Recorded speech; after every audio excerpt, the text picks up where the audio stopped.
시작.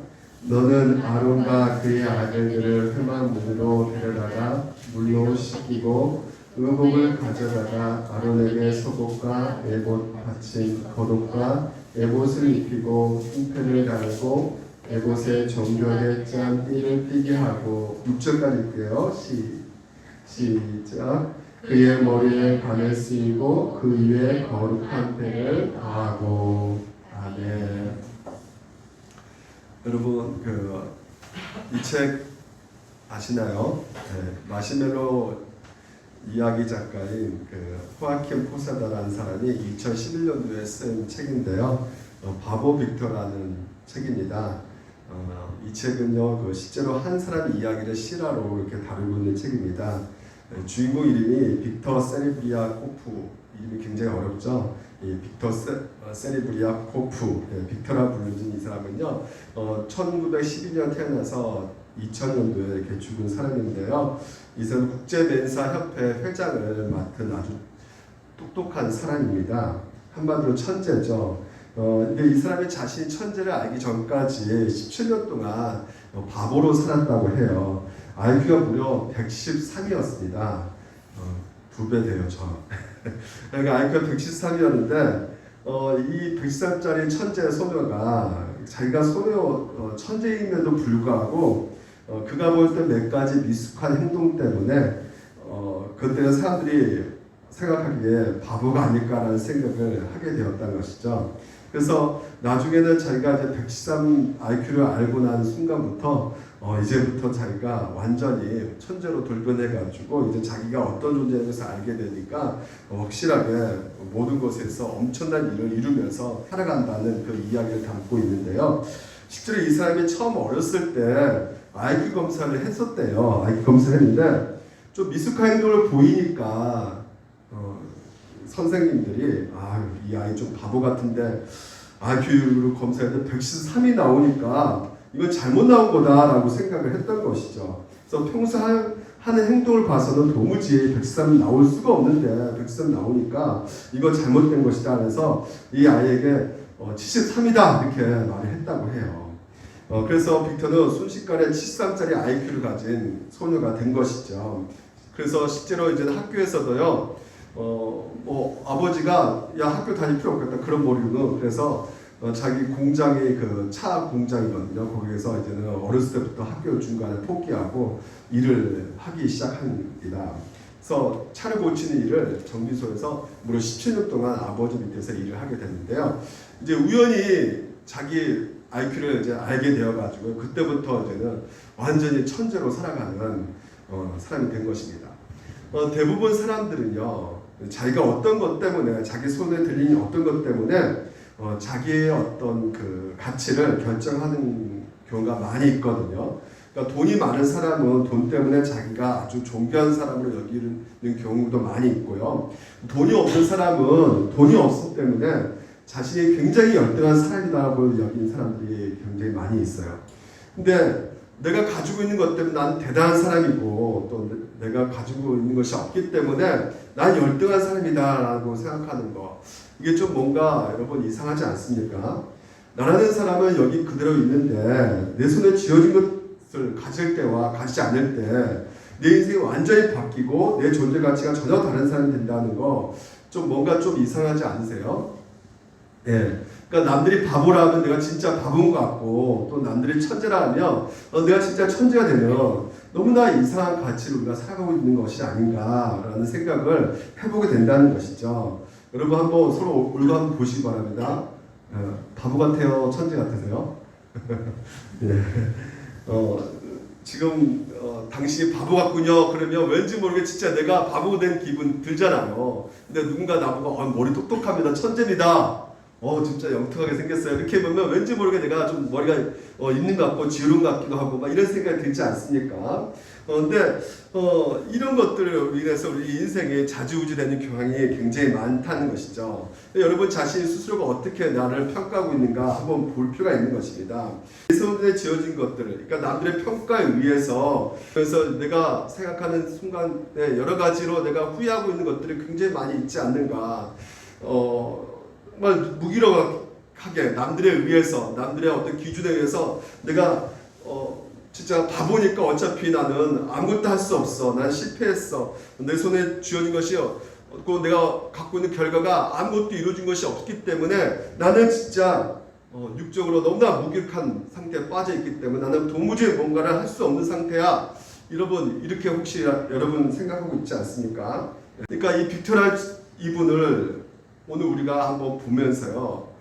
이 빅토리아 분은 자기 인생의 처음에는 바보처럼 살았다 생각하지만 이제 누군가에 의해서 천재다라는 소리 들은 순간부터는 여기저기 또한 이것저것 도전해보고 그리고 엄청난 일을 이루고요. 그리고 결국은 맨세라는 클럽의 회장까지 되는 사람이 되었다는 것이죠.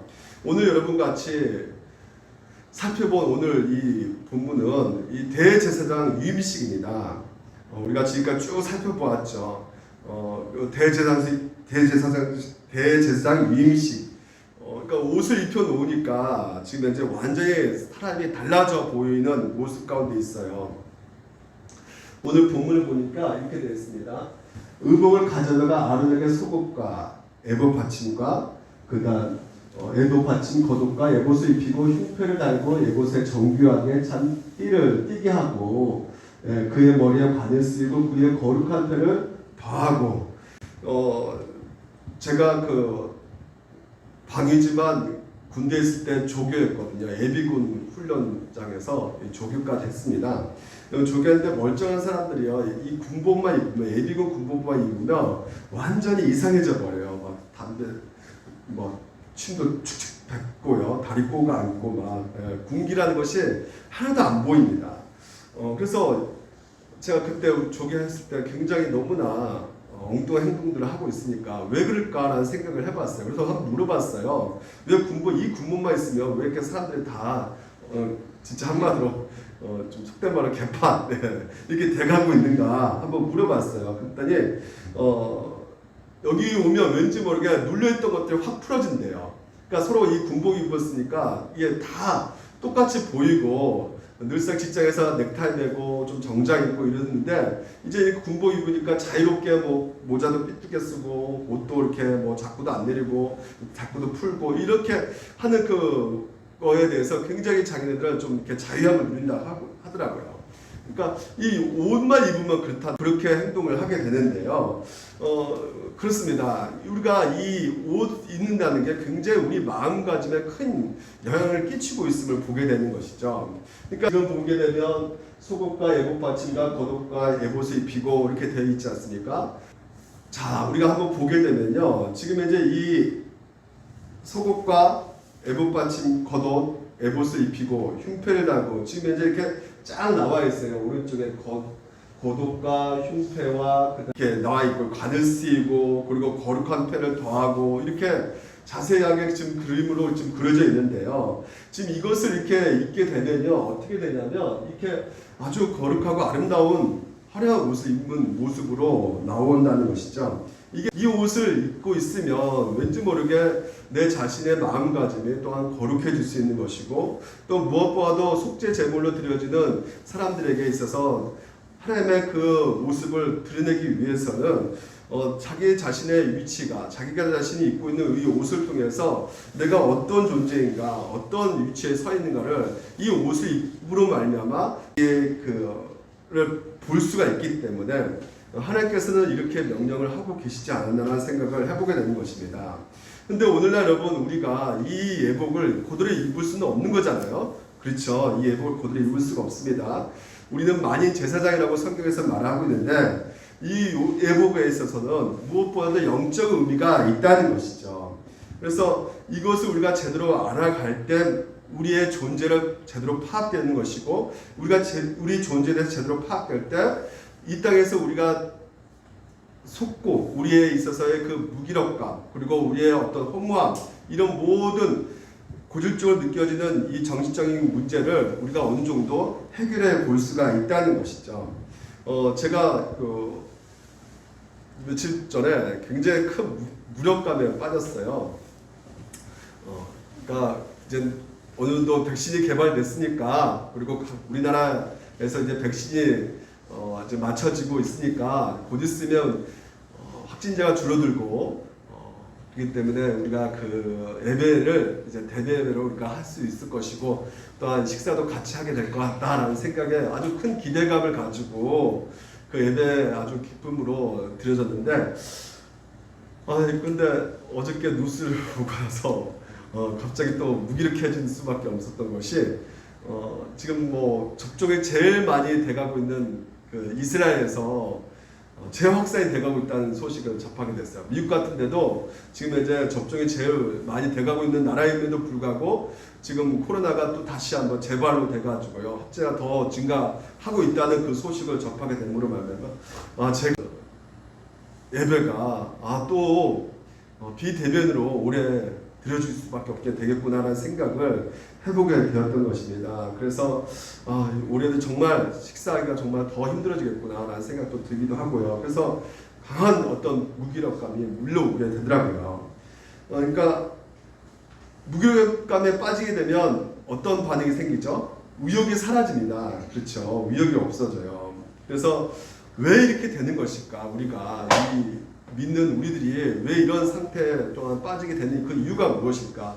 어쩔 때는 은혜 받고 굉장히 내가 하나님의 그 은혜 가운데 있구나, 기쁨이 넘치구나, 이제 우리가 열심히 또한 더 열정적으로 우리가 한번 신앙생활 해보자 이렇게 생각했는데 어느 순간에 또 무기력감에 이 뉴스를 접하고 또 여러 가지 소식을 접함으로 말미암아 빠지게 되는 것을 우리가 보게 된다는 것이죠. 그러면 여러분 우리가 이것의 근본적 원인이 어디 있을까라는 생각을 해보게 됩니다. 그래서 창세기에 보게 되면 아담과 하와를 통해서 우리 가운데 잘 말해주고 있는 것 같아요. 잠깐 보게 되면요. 자, 1장에 보게 되면 아담과 하와 아시다시피 원래 상태에서는 어떻게 다녔어요? 벌거벗고 다녔죠. 두 사람은 이렇게 벌거벗고 다녔어요. 에덴 동산에서는요. 그래서 옷이 필요 없는 온전한 상태였습니다. 그때는요. 그러니까 보통 옷을 왜 입죠? 체온을 느끼고 그리고 몸을 가려주고 멋을 내기 위해서 우리가 옷을 보통 입잖아요. 근데 이제 선한 목자이신 하나님께서 만드신 에덴 동산은 아마 옷이 없어도 체온을 이렇게 유지할 수 있고요. 춥지도 않았을 것이에요. 그리고 뭐 굳이 몸을 가리고 멋낼 필요도 없는 그 상태에 있었던 것입니다. 그래서 하나님께서는 아담과 하와를 만들고 심히 보기 좋았더라 이렇게 말씀하셨는데 그만큼 가장 존귀한 존재가 바로 아담과 하와였던 것입니다. 근데 그들이 옷이 없어서가 아니라 옷을 입을 필요가 없었기 때문에 그들의 상태는 벌거벗은 상태였던 것이죠. 그리고 그 상태에서 부끄럽지 않았어요. 근데 이런 상태를 벌거벗으나 이 뿌리로 아름 상태였어요. 아름 상태. 그래서 이 상태는 전혀 부끄럽지 않고 오히려 이 상태에서는 서로가 서로를 더욱더 용납하고 사랑 가운데 돕는 배필로서 옷을 벗고 다녀도 전혀 치부가 드러나지 않는 그런 온전한 상태였던 것이죠. 근데 안타까워도 비극이 찾아옵니다. 어떤 비극이 찾아오냐면 이 강교한 뱀이 이제 꼬이게 됐죠. 자, 우리 3장 1절에 보게 되면 이렇게 되어 있어. 3장 1절에 보게 되면요. 같이 한번 보게 되면요. 그런데 뱀은 여호와 하나님이 지으신 들신 중에 가장 강교하니라 이렇게 되어 있어요. 가장 강교하다. 이것은 이 강교란 뜻은 지혜롭다라는 뜻이에요. 그 히브리어 말로는 뭐냐면 바로 아룸이에요. 아룸. 네, 아룸. 강교가 그 아룸. 다시 첫 번째 뭐라고요? 아롬. 그 다음에 두 번째가 강교하가 아룸. 네. 이 죄라는 것이 무엇입니까? 바로 교만이죠. 하나님께서는 선악과를 따먹지 말라고 했는데 이 선과 악의 그 기준은 누구한테 있는 것이에요? 하나님께 있지 않습니까? 그래서 하나님 보시기에 좋은 것은 선이고 하나님 보시기에 안 좋은 것이 뭐예요? 악이에요. 그러니까 모든 것의 판단은 누구한테 있는 것이에요? 우리한테 있는 것이 아닙니다. 하나님께 있는 것이에요. 근데 인간이 이제 선악과를 따먹으로 말미암아 자기가 스스로 이제 교만해져서 자기가 판단을 하게 되는 것이죠. 그래서 자기 나름대로 선과 악을 기준으로 세우게 되는 것이에요. 그런 강교한 상태. 그래가지고 결국은 어떻게 되는 것이냐면 이제 선악과를 따먹으로 말미암아 이에 그들의 눈이 밝아져 자기들이 어떻게요? 벗은 줄을 알고 이 상태가 바로 무슨 상태냐면 히브리 말에 에롬이에요. 에롬은 뭐예요? 수치심에 빠져들게 된 것입니다. 그러니까 자기 눈에 이제는 버는 몸이 들어오게 되는 것이에요. 그러니까 선악과를 먹었을 때는 이제 그들이 이렇게 어떻게 되는 상태에 빠지게 되냐면 스스로 이제 시각을 잃어버리게 되는 것이에요. 그래가지고 수치의 시각이 없게 되는 것입니다. 그러니까 수치심에 보이는 것이에요. 그래서 자기네들이 그 벗은 줄 알고 뭘 가려요? 스스로요? 무화과나무 잎으로 스스로 이 수치심을 가려보려고 하는 것이죠. 여기에 지금 이제 중요한 이 세 단어가 이 짧은 구절에 지금 이제 나와 있다는 것은 우리 가운데 무엇을 의미하고 있는 것이냐? 다시 한번 정리해 보면 이렇게 됩니다. 이 아롬은 무슨 말이냐면 하나님과 자기 자신과 배우자에게 온전히 받아들여지는 순전하고 아름다운 상태, 순수한 상태가 바로 무슨 상태? 히브리 말로 아롬이에요. 그리고 아룸은 뭐예요? 강규하다는 것은 무엇이죠? 바로 하나님의 선하심과 선악에 대한 하나님의 판단을 의심하고 자기 나름대로 판단하려고 하는 교만한 지혜. 이게 바로 뭐예요? 아룸이에요. 그리고 이 선악과 이제 따먹고 나서 이제는 완전히 아룸의 원래 순수한 상태를 잊어버리게 된 것이죠. 이게 바로 에롬이에요. 수치스러운 상태인 것이죠. 그래서 하나님의 심판 안에서 수치롭게 된 상태를 말하고 있는 것이에요. 그래서 아룸의 유혹에 넘어가 아룸을 상실하고 에룸의 상태에 빠져드는 것이 바로 우리 인간의 모습이라는 것이죠. 그래서 이 수치를 인간 스스로 가려보려고 해도 안 되는 것입니다. 여전히 우리 수치심을 가려보려고 하죠. 이것저것 뭔가를 해보려고 하죠. 뭐 돈으로 명예로 아니면 학벌로 여러 가지로 우리의 어떤 자신을 커버해보려고 하는데 우리의 그 에롬의 상태는 이 수치심을 극복할 수가 없는 것이에요. 왜요? 우리 안에 있는 중심에 이 원죄, 이 죄가 있기 때문에 반드시 이 죄는 하나님 앞에 뭘 받을 수 없다고요? 심판을 받을 수밖에 없다라는 것입니다. 그래서 이 벌거벗은 상태에 우리가 하나님 앞에 온전히 다 드러낼 수밖에 없게 되는 것이죠. 그래서 히브리서 4장에 이렇게 말하고 있어요. 히브리서 4장에 지으신 것이 하나도 그 앞에 나타나지 않음이 없고 우리의 결산을 받으신 이의 눈앞에 만물이 벌거벗은 것 같이 드러나니라. 우리의 수치심, 이 두려움, 그때 되면 어떻게 할 수가 없는 것이에요. 가릴 수가 없어요. 피할 수 없어요. 하나님 앞에 모든 것이 다 드러나게 되어 있는 것입니다. 그래서 하나님께서 예비하신 옷을 우리가 입지 않으면 영원한 수치와 그 형벌을 우리가 받을 수밖에 없게 되는 것이죠. 그래서 요한계시를 보게 되면 이렇게 말하고 있어요. 우리가 18절 보게 되면 내가 너를 권하니 너에게서 불로 연단한 금을 사서 부여하게 하고 흰옷을 사서 입어. 흰옷을 사서 입으라는 것이죠. 그래서 벌거벗은 수치를 보이지 않게 하고 라고 말합니다. 이 에롬의 상태를 보이지 않게 하라고 말하고 있죠. 자, 이 계시록 16절에도 또 이렇게 말하고 있습니다. 보라, 내가 도둑같이 오리니 누구든지 깨어 자기 옷을 지켜 벌거벗고 다니지 아니하며 자기의 부끄러움을 보이지 아니한 자는 뭐가 있도다? 복이 있도다. 이렇게 말하고 있어요. 그러니까 자기 옷을 지켜 벌거벗고 다니지 아니하고 그러면 옷을 지켜 그러면 어떤 옷을 우리가 입어야 되는 것인가? 죄인의 그 벌거벗은 그 수치를 덮어주는 옷이 무엇일까요? 바로 갈라디아서 이렇게 분명히 나오고 있습니다. 자, 우리 같이 한번 조용히 한번 읽어볼까요? 제가 읽겠습니다. 여러분 말하기 힘드시니까 제가 읽겠습니다. 누구든지 그리스도와 합하기 위하여 세례를 받은 자는 무슨 옷을 입었느니라? 그리스도 옷을 입었느니라. 아멘? 그렇습니다. 그리스도 옷! 예수님께서 십자가 달려 죽으실 때 여러분 우리가 성화 이렇게 그림 보면 그래도 뭔가 옷을 가렸다고 생각하죠. 근데 예수님이 십자가 달렸을 때 뭐 정장 입지 않았던 거 여러분 아시죠? 옷을 가린 것이 없었어요. 다 벌거벗었단 말이죠. 그러니까 속옷은 통으로 군병들이 다 가져가 버리고 그 다 빼앗기고 찢겨지고 벌거벗은 그 채로 올라가신 분이 예수님이에요. 그러니까 예수님께서 우리의 모든 수치를 대신 예수님께서 다 당하셨단 말이죠. 그러니까 많은 사람들이 예수를 구경하면서 얼마나 수치스럽게 조롱 진짜 했는지 여러분 예수님이 우리 인간의 그 애로움 상태 죄책과 수치 이 상태를 대신 다 감당하신 것입니다. 자신의 살과 피로 직접 지으신 의의 옷을 오늘 우리 가운데 내어주신 것입니다. 아멘? 여러분, 이게 바로 우리 가운데 보여주신 하나님의 가장 큰 사랑인 것이에요. 이것을 미리 창세기 3장 21절에 우리 가운데 예언해주고 있었던 것이죠.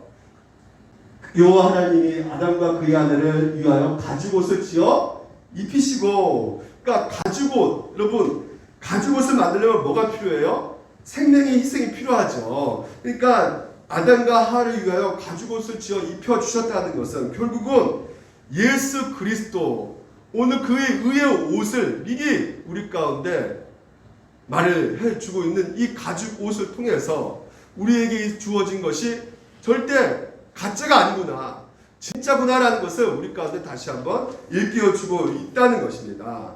여러분, 우리가 어떤 상태입니까? 의의 옷을 입은 상태예요.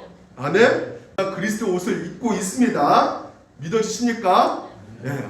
우리가 이게 믿음이 없으니까 우리가 내가 지금 이제 무슨 옷을 입고 이게 뭐가 중요해? 내가 지금 먹고 살기가 바빠 죽겠는데 그냥 차라리 루비통 옷이나 주지, 그리스도 옷을 줘.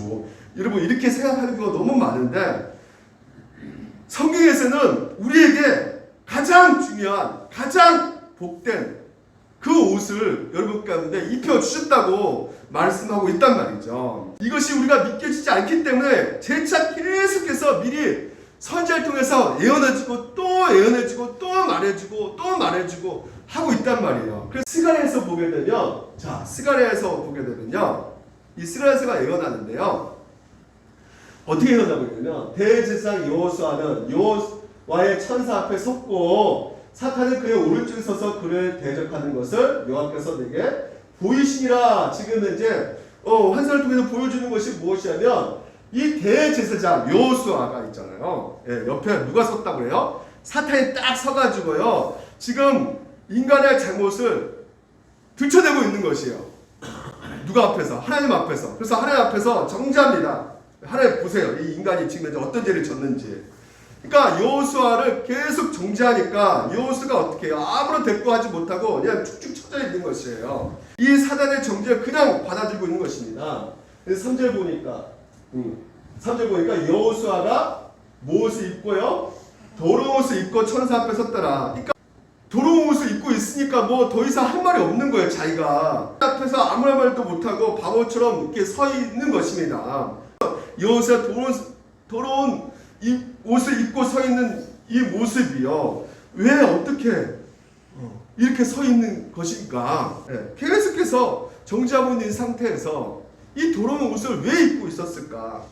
그 이스라엘 백성들이요, 포로로 잡혀 들어갔잖아요. 그렇죠? 70년 동안 바벨론 포로로 엄청나게 고생을 하잖아요. 그래서 고레스라는 왕을 통해서 하나님께서는 이제 다시 예루살렘으로 이 이스라엘 백성들을 인도해 가십니다.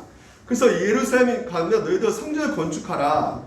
그래서 먹고 살기 힘들어 죽겠는데 간신히 포로 생활에서 벗어나가지고 이제 좀 뭔가 개척하는 상황에서는 여러 가지 좀 물질도 필요하고 여러 가지 돈도 필요하고 하는데 그 돈, 물질 이런 여러 가지 기구들을 성전을 위해서 하라고 하니까 온전하게 지을 수 있겠어요? 성전을 제대로 짓지 못하고 있는 상황 가운데 있는 것이죠. 그래서 나이 드신 분들이 옛날에 솔로몬 시대에 아주 화려했던 궁전을 봤던 그 나이 드신 분들이 우리는 왜 이렇게 지금 이제 옛날에 솔로몬 시대 화려한 궁전을 왜 못 짓고 있는가 하면서 너무나 안타까워하는 것을 보게 되는 것입니다. 그래서 하나님의 영광이 이제 사라졌다 대성통곡하면서 괴로워하는 것이죠. 그나마 좀 그래도 이게 살아가기 위해서는 하나님을 좀 의지해야겠는데, 그래서 성전에 들어와서 좀 하나님 전에 나왔습니다. 하나님 우리 좀 살려주세요. 인도해주세요. 이 상황 속에서 자꾸만 안 좋은 소식이 막 들려지는 것이죠. 교회가 막 핍박받고, 교회가 물론 우리 코로나19 작년처럼 교회가 코로나의 그 진원지가 되어버렸다 하면서 진짜 집에 있으면서 짜증나기도 하고, 그리고 경제적으로도 너무나 힘들어지고, 진짜 하나님 앞에 좀 의지해 보려고 하는데 우리가 지탱해야 될, 또한 이 지지해야 될 이 교회가 서서히 사람들에게 욕을 얻어먹고 있어가지고 남들에게 내가 교회 다닌다는 말도 못하고 그래서 이스라엘 백성들이 바로 그런 상태죠. 완전히 절망에 빠져 있는 상태에 된 것입니다. 그런데 그런 상태에서 이스라엘 백성들이 좀 더 하나님의 빛과 소금의 역할을 감당해야 될 텐데 그렇지 못하고 오히려 나는 이모에 이꼴 됐으니까 이제 나 더 이상 못 살겠어.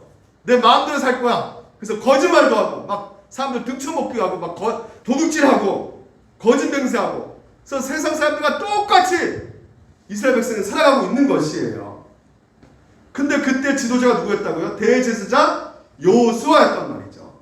그들이 이스라엘 백성들의 죄를 가지고 그들의 아픔을 가지고 하나님 앞에 나와서 우리 백성이 이렇게 죄를 지어가지고 이렇게 아프니까 좀 용서해 주세요 이렇게 해야 되는데 지금 현재 그러지 못하고 있는 대제사장 여호수아란 말이죠. 죄 짓고 있는 그 이스라엘 백성들을 죄를 회개시키고 회복시킬 방법을 찾아가지고 다시 한번 하나님 앞에 인도해야 될 그 대제사장 여호수아가 아무것도 못하고 있는 그 상태에서 무기력감만 느끼고 있는 상태를 지금 현재 무슨 옷을 입었더라? 더러운 옷을 입고 있더라. 완전 무기력증에 빠져있는 이 대제사장 여호수아라는 말이죠. 회개하라! 돌아와라! 회개해라! 돌아와라! 계속 외쳐도 들어요 안 들어요? 안 들어요. 똑같은 생활을 늘 반복하고 있는 것이죠. 그러니까 사단이 옆에서 씩 웃으면서 무기력한 놈, 죄 가득한 놈, 사명도 제대로 감당하지 못하고 사명 제대로 이루지 못한 놈, 이거 제대로 일하고 있지 못하니까 하나님이 벌 주세요. 서로는 또 자기 죄가 보이죠. 죄가 가득 차 있죠. 그래서 밖으로는 아무것도 이루지 못한 인생, 그 모습 가운데 살아가고 있단 말이에요. 여러분, 우리들 모습이 어떻습니까? 저와 여러분 모습이 어떻습니까? 이 모습이 제 모습이었어요. 제가 우리 물된 노적기가 몇 년 된 줄 아시죠?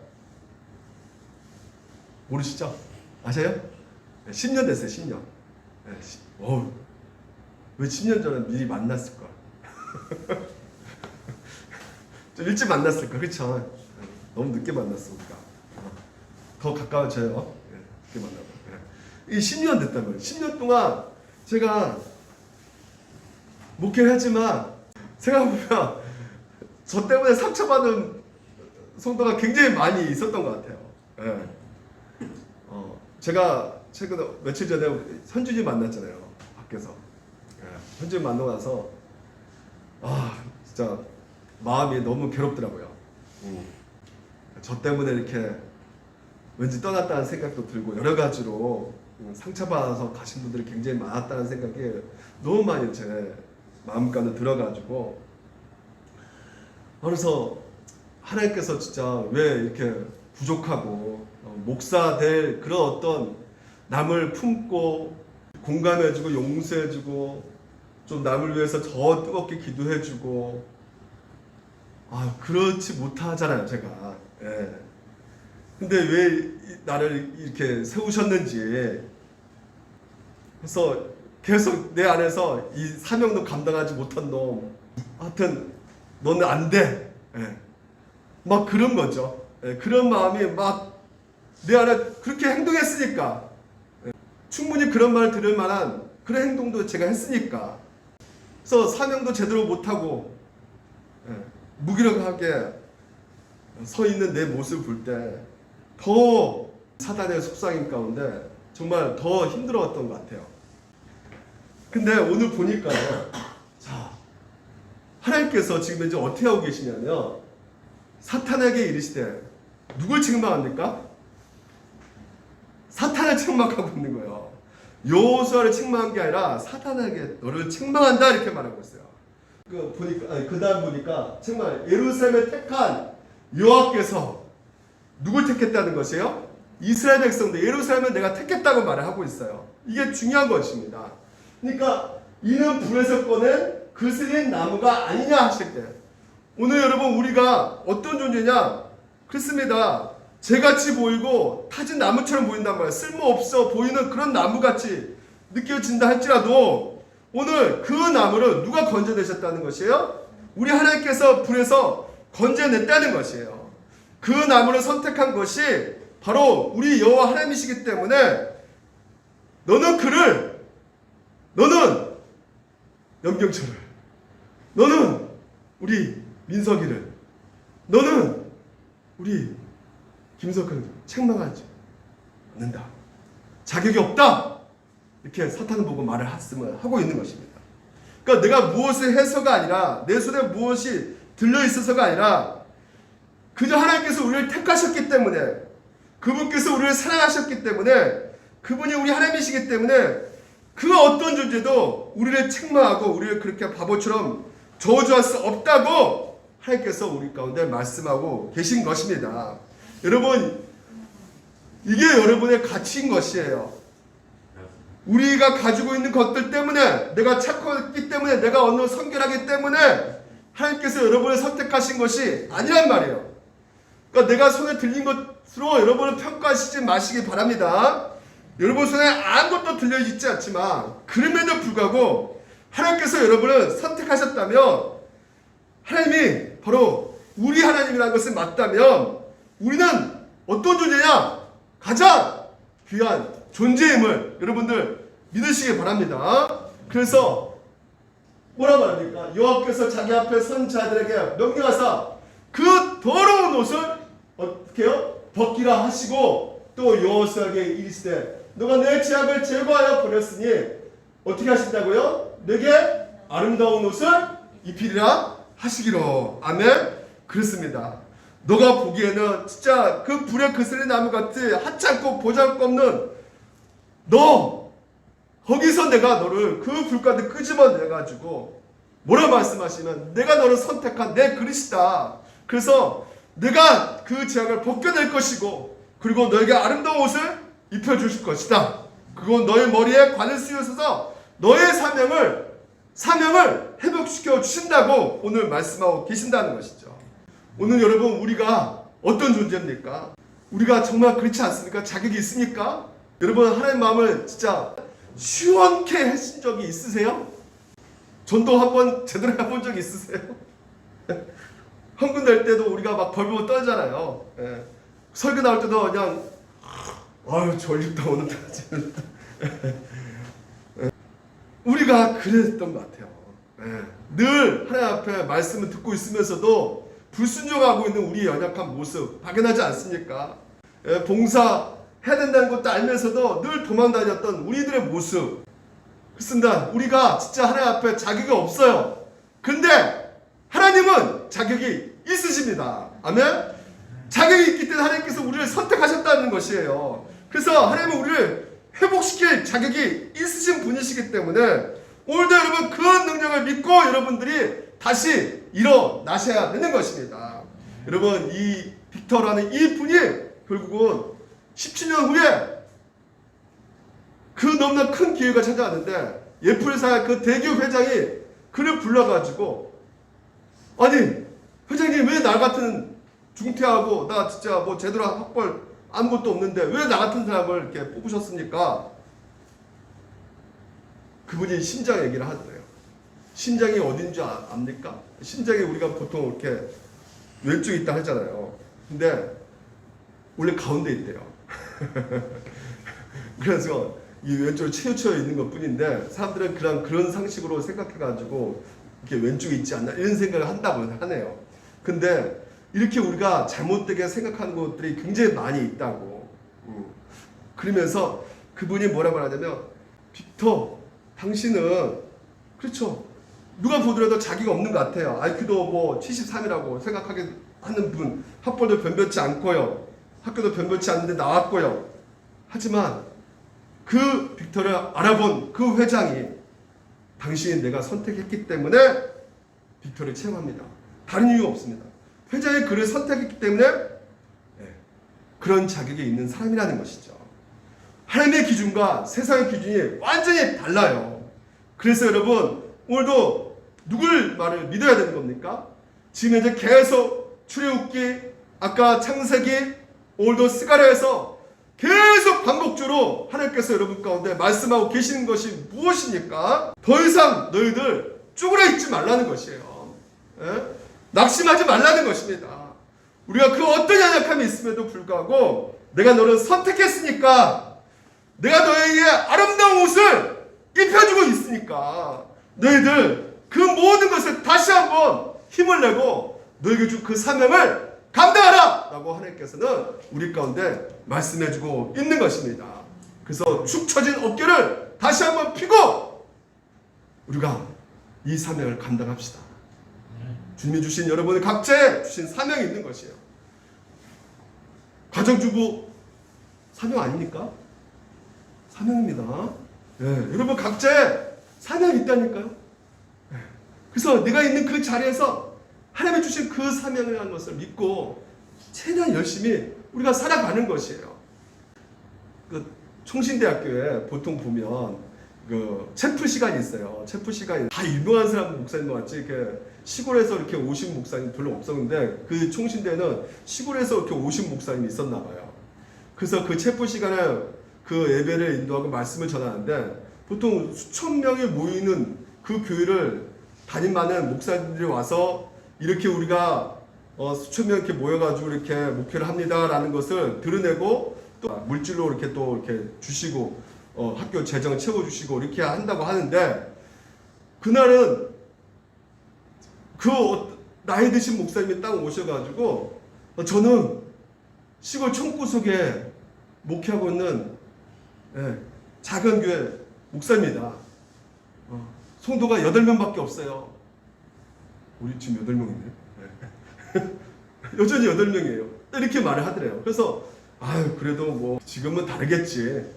지금 많이 수천 명까지 이렇게 부흥했나 보다. 이렇게 생각을 했다는 것이죠. 많은 그 전도사들, 그 학생들이요. 근데 이번에 또 한마디 하는 게 뭐냐면, 저는 40년 동안 8명 내가 목양을 하고 있습니다. 이렇게 말을 하더래요. 거기서 많은 전도사들이 회개하고 눈물을 흘렸다고 합니다. 왜 그랬을까요? 많은 전도사들이 그도 내 손과 무엇인가 들리고 또 뭔가 결과를 드러내야지 하나님께서 인정받고 세상에도 인정받았다고 생각하는 그런 어떤 사고방식 가운데 외달프고 그리고 또 초라해 보이는 그 연약한 그 40년 동안 목회하신 분의 그 한마디, 8명 성도밖에 없지만 40년 동안 그 자리에서 묵묵히 지키고 있는 그분이야말로 앞으로 하나님께서 최고로 기뻐하신 종이 아닐까라는 그 생각을 했다는 것입니다. 여러분, 우리 손에 들린 것이 아무것도 없습니까? 네? 없죠? 하지만 괜찮습니다. 그것이 없어서 계속 무기력해져 가고 있습니까? 괜찮습니다. 오늘 하나님 손에 우리가 붙들어져 있다는 것만 우리가 믿고 있다면, 오늘 여러분 끝에 보십시오. 그 머리에 쓰이며 옷을 입히고 누가 곁에 섰더라? 여호와의 천사가 여호수아 옆에 계속 서 있더라, 이렇게 말하고 있어요. 오늘 여러분 믿으셔야 돼요. 믿으셔야 되는 거예요. 여호와의 천사가 누굴까요? 바로 우리 예수님이십니다. 왜 옆에 서 계실까요? 왜 계실까요? 여러분이 또 넘어질까봐, 여러분이 또 쓰러질까봐 항상 그분이 우리 곁에 서 있다고 하나님께서 말씀하고 계신다는 것이죠. 여러분, 이 진리를 믿으시고 우리가 이 시간 한번 다 같이 기도했으면 좋겠습니다. 주님 안에, 주님 안에 나 거하리.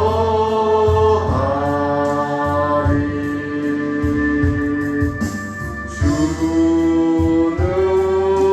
능력 나 간절히 믿네. 거친 파도 날 향해 와도 주와 함께 날아오르리. 폭풍 가운데 나의 영혼 잠잠하게 주를 보리라. 우리 다 같이 한번 눈을 한번 감아보시기 바랍니다. 다 눈을 한번 감아보세요. 여러분 많이 힘들지 않습니까? 무기력감에 빠지고 있지 않습니까? 오늘 주님께서 말씀하십니다. 우리가 거친 파도, 힘들고 지쳐있는 이 상황 속에서 오늘 믿으라고 말씀하고 계세요. 그 모든 상황 속에서 주님께서 함께 하신다고 말씀하고 계십니다. 오늘도 내 앞에 인생길 가운데 뭐 어떻게 결정을 내리기 힘들고 여전히 내 손에 빌려진 것은 아무것도 없고 관심도 없고 하지만 주님께서는 그 어떤 것도 보시지 않으시고 우리 가운데 주 예수를 믿으라고 말씀하시면서 내가 너와 함께 하겠다, 내가 너를 인도하겠다, 너에게 아름다운 옷을 입혀주겠다, 주님께서 말씀하고 계십니다. 이 시간 주여 오늘 우리 가운데 믿음 주시옵시고 오늘 우리가 살아가는 모든 인생길을 주님 앞에 맡깁니다. 주님 도와주시옵소서. 다시 한번 새해 허락하여 주시옵소서. 우리를 품어주시옵소서. 주여 아버지시여 인도하여 주시옵소서. 우리 한번 주님을 의지하며 기도하며 나갑시다.